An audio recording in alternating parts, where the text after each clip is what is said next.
Let A be the point of intersection of lines L1 and L2. B and C be the point on L1 and L2 respectively such that AB and AC both are root 15.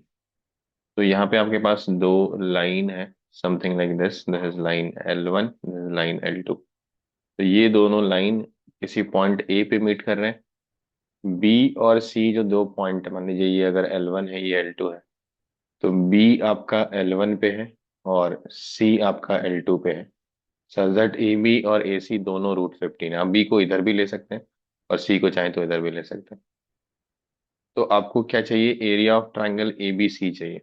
आपको A B का length मालूम है, ए सी का length मालूम है।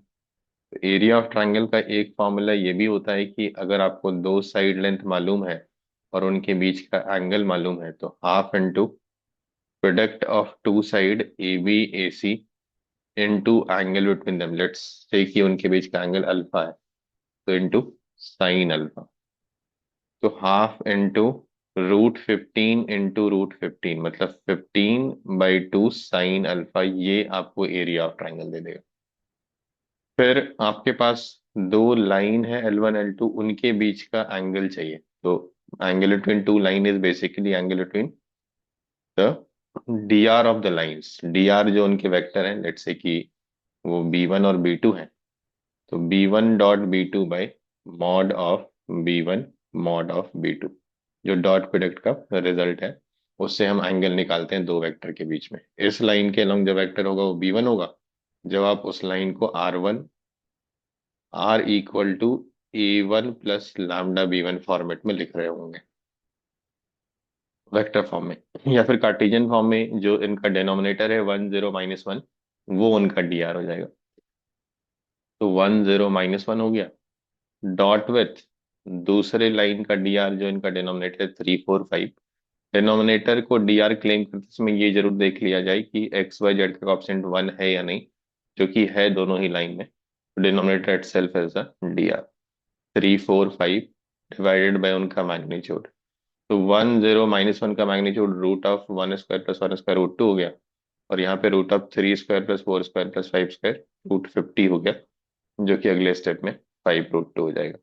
तो cos alpha की value हो गई 3 + 0 - 5 divided by this will be 5 root 2 into root 2। मतलब ये -2/10 हो गया, -1/5 हो गया। तो यहाँ से साइन अल्फा की वैल्यू क्या हो जाएगी? Sine alpha is root of 1 minus cos square alpha. तो ये आपका हो जाएगा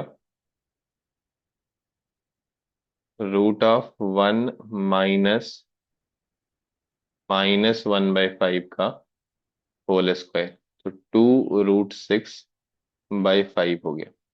this is the value of cos alpha. तो यहां से आप वैल्यू निकाल लेंगे, तो कितना वैल्यू हो जाएगा? ये area of triangle ABC is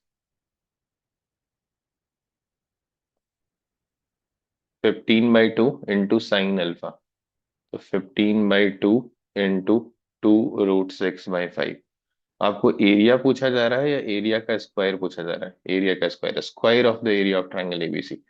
तो इसका स्क्वायर कर दीजिए आप। पहले तो आप 15 और 5 को कैंसिल कर दीजिए, 3 हो गया, और ये 2 और 2 भी कैंसिल हो गया। तो इसका जो स्क्वायर हो जाएगा 3√6 का स्क्वायर, ये आपका 9 × 6 54 हो जाएगा। तो 54 is present in option A. Option A इसका आंसर हो गया।